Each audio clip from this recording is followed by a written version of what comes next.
Shalom Bapak-Ibu Saudara sekalian. Gak kerasa ini udah hari Rabu lagi.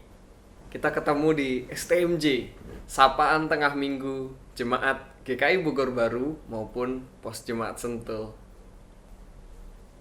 Mari sebelum kita mulai renungan kita hari ini, mari kita bersatu di dalam doa. Mari kita berdoa. Bapa yang sungguh maha baik, kami bersyukur atas segala curahan rahmat-Mu. Hari demi hari kami boleh melewatinya, melewati kondisi yang sulit saat ini. Kami boleh tetap bersuka cita karena kami tahu kami punya Tuhan yang luar biasa. Saat ini kami ingin belajar firman-Mu. Tuntun dan bimbing kami agar kami boleh memahami firman-Mu. Di dalam nama Tuhan kami berdoa. Amin. Ibu bapak sekalian, mari kita ingat perjalanan bangsa Israel keluar dari tanah Mesir. Begitu luar biasa, bukan? Kita tahu perjuangan bangsa Israel yang dijajah bertahun-tahun, mereka jadi budak di negeri orang. Bahkan selama beberapa generasi mereka ada di sana, mereka bisa keluar dari Mesir. Itu sesuatu yang luar biasa. Dan kalau saya tanya misalnya ke Bapak Ibu sekalian, apa saja mukjizat yang terjadi? Mungkin dengan cepat Ibu Bapak Saudara sekalian menjawab. Ada di Keluaran 15 misalnya. Bagaimana bangsa Israel menyeberangi Laut Teberau dengan Musa membelah laut itu. Ada juga mungkin yang bilang, oh iya saya ingat tentang mana yang jatuh dari langit. Ada burung-burung dara, ada tiang awan, tiang api untuk menyertai bangsa Israel. Bapak Ibu sekalian, dengan cepat kita bisa menyebutkan kisah itu. Tapi dengan cepat juga kita bisa menyebutkan bagaimana bangsa Israel bersungut-sungut, mengeluh, dan bahkan kalau saya bilang dalam tanda kutip mengkhianati Tuhan dengan menyembah lembu emas. Kita tahu kisah itu. Bapak Ibu sekalian, bangsa Israel tidak bersyukur, tidak melihat bagaimana penyertaan Allah selama perjalanan mereka di tengah bangsa asing, di tengah tanah yang asing bagi mereka, padang gurun yang begitu luas. Mereka lupa. Tapi sekalipun demikian Bapak Ibu, orang-orang Israel tetap mengingat perjanjian mereka, perintah Tuhan ketika mereka masuk di tanah terjanji. Mereka menepati perintah yang Tuhan berikan. Perintah yang mana? Mari saya bacakan dari Ulangan 26 ayatnya yang pertama dan kedua. Di situ dikatakan, apabila engkau telah masuk ke negeri yang diberikan Tuhan Allahmu kepadamu menjadi milik pusakamu, dan engkau telah mendudukinya dan diam di sana, maka haruslah engkau membawa hasil pertama dari bumi yang telah kau kumpulkan, dari tanahmu yang diberikan kepadamu oleh Tuhan Allahmu. Dan haruslah engkau menaruhnya dalam bakul, kemudian pergi ke tempat yang akan dipilih Tuhan Allahmu untuk membuat namanya diam di sana. Ya, perintah yang sama juga kita dapat temui di Imamat pasal 23. Bapak Ibu sekalian, mereka ketika sampai di tanah terjanji, mereka merayakan perjalanan mereka. Mereka bersyukur melalui hari raya Pondok Daun atau Sukot. Hari raya di mana mereka selama seminggu penuh mereka mengingat kembali perjalanan mereka yang begitu susah payah dan bersyukur akan berkat dari Tuhan. Ibu bapak sekalian, saat ini mungkin kita berada di padang gurun. Kita susah, kita tidak tahu pasti kapan kita sampai di ujung jalan. Melihat pandemi saat ini, naik turun dengan dinamika yang begitu rupa. Perjalanan kita seolah tidak ada akhirnya. Namun demikian, kita selalu bisa melihat senyum, tawa. Itu semua tidak pernah meninggalkan kita dan orang-orang di sekitar kita. Sebagai pribadi, kita juga tetap diberikan kesehatan.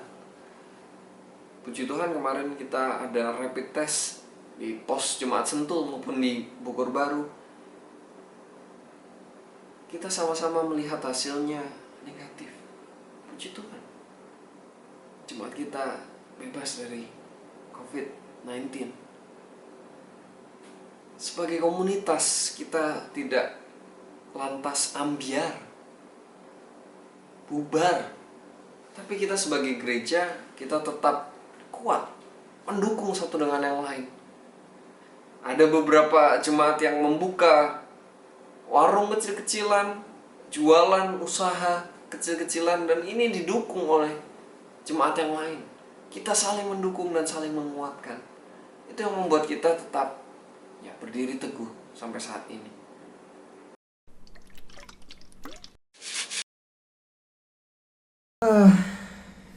Ternyata kosong Bapak Ibu sekalian. Jadi saya mau tuang makanan juga nggak ada gunanya. Ibu Bapak sekalian, beberapa waktu lalu teman saya memberikan saya sebuah akuarium. Tadinya saya mau isi ikan atau kura-kura. Tapi begitu saya baca lagi peraturan di kos, ternyata peraturannya adalah tidak diperbolehkan membawa atau memelihara binatang di dalam ruangan kos. Terus selama beberapa hari ruangan ini atau akuarium ini kosong begitu saja. Saya melihatnya nggak enak di kamar. Kok kosong? Terus saya berpikir, gimana kalau akuarium ini diisi oleh sesuatu? Mungkin bukan sesuatu yang hidup. Saya terpikir, selama ini saya punya hobi untuk merakit mainan plastik seperti ini. Dan selama ini mainan ini hanya tinggal di dalam sebuah kotak, di dalam sebuah box, supaya tidak rusak, supaya tidak berdebu. Nah,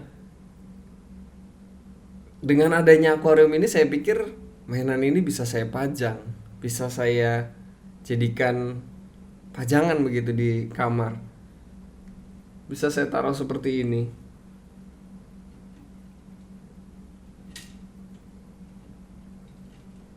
Nah, cantik kan? Mungkin nanti bisa ditambahin diorama atau apapun semacam itu. Ibu Bapak sekalian, saya punya pilihan. Pilihannya apa? Pilihan untuk terus-menerus meratapi bahwa saya gagal memelihara kura-kura atau ikan, mempercantik akuarium ini dengan tanaman dan lain sebagainya, membuat aquascape. Gagal dan kecewa. Itu bisa saya terus rasakan ketika saya tidak mau berpikir kreatif.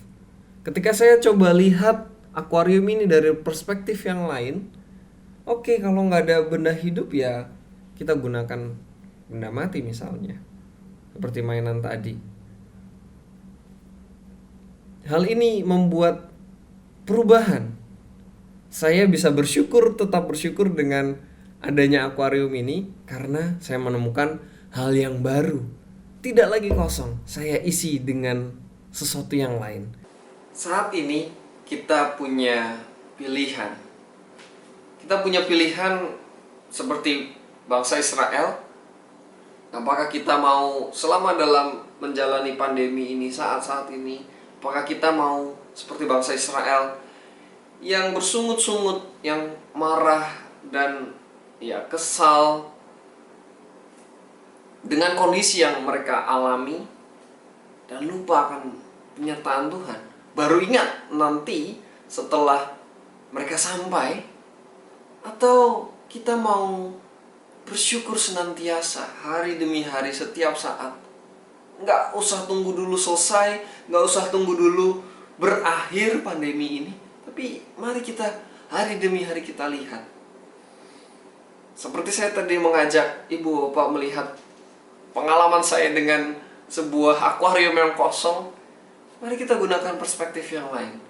Kita mau melihat itu sebagai terus-menerus sebagai sesuatu yang buruk, ataukah kita lihat dari sisi yang lain, melihat sisi positifnya, dan kita terus belajar dan diperbaharui dan menyadari Tuhan itu begitu baik, Tuhan itu begitu menyertai kita dengan kasih-Nya yang luar biasa, dan kita bersyukur dan bukan mengeluh terus-menerus.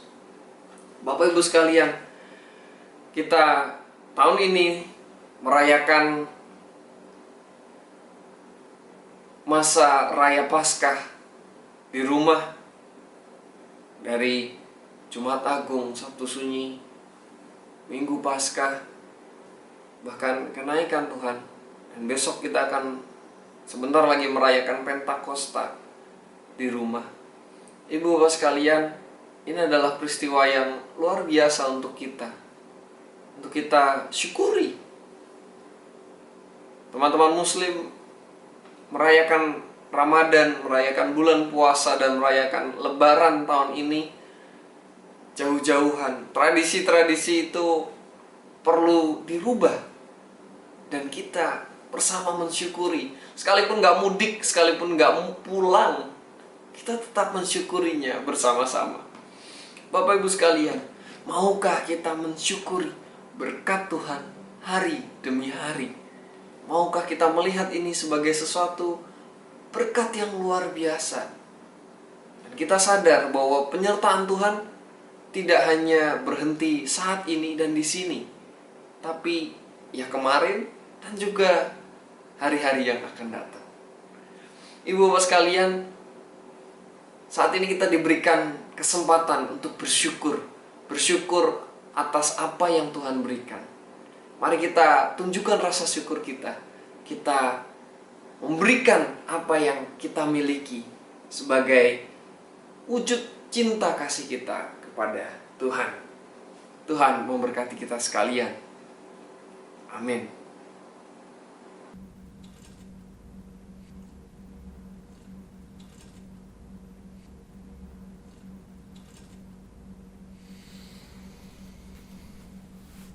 Wah, iya deh.